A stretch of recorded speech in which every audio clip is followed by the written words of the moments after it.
Au sommet d'une colline dans le bocage bourbonnais, un château, ou plutôt une demeure de charme qui domine prairies, étangs et forêts environnantes. Construit au milieu d'un domaine de 40 hectares, le château du Mont est aujourd'hui plus connu sous un autre nom. Bienvenue au château d'Ygrande. Le château d'Ygrande qui est un château construit en 1835 de style directoire que nous avons acheté en 1997, transformé en château-hôtel et nous exploitons cet établissement depuis 1999. Je vous propose, si vous voulez bien, de me suivre pour aller le visiter.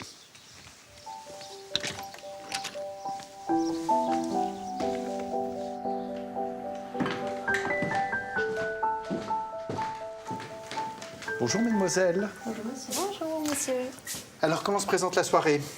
Alors on n'a plus qu'une arrivée à faire, sinon tout le monde est là. D'accord. Tout le monde est en chambre, les arrivées se sont bien passées? Oui, jusqu'ici pas de soucis. À son arrivée, l'actuel propriétaire a entièrement redécoré et remeublé le château. Il l'a mis aux normes pour développer hôtellerie et restauration.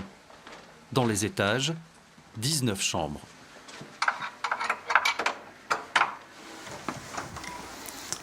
Alors ici, nous sommes dans la plus grande chambre du château. C'était la chambre des châtelains, en fait, qui est d'ailleurs la seule chambre que nous avons réussi à préserver. En fait, toutes les chambres du château étaient des copies de chambres du château de Versailles. Donc vous avez au mur, vous avez une soierie qui est très belle. Hein, c'est de la soie des tapisseries lyonnaises. Qui était le fournisseur ou l'un des fournisseurs du château de Versailles.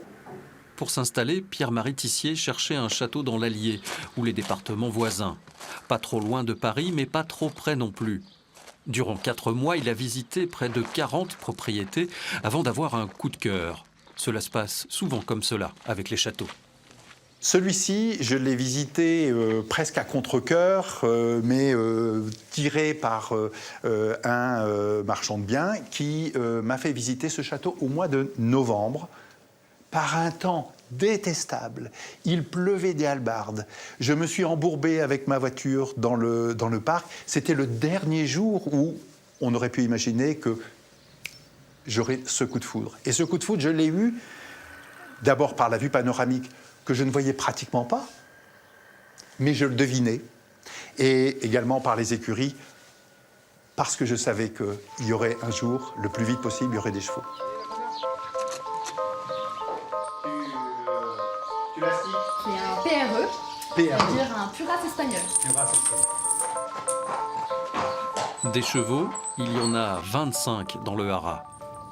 Hôtel, restauration, équitation, le tiercé gagnant pour le propriétaire.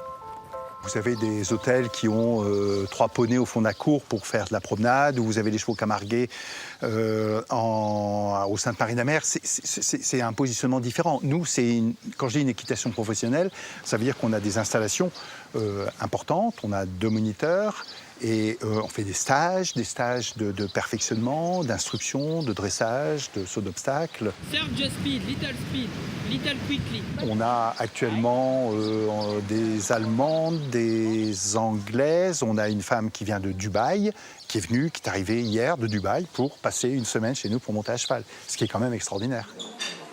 Après une journée d'équitation, de balade ou tout simplement de farniente, il est temps de passer au salon en attendant le dîner. En cuisine, on prépare des plats garnis avec les légumes du potager pour encore plus d'authenticité. C'est prêt, il ne reste plus qu'à passer à table. Donc la salade de légumes avec le bœuf séché. C'est quand même pas mal, la vie de château.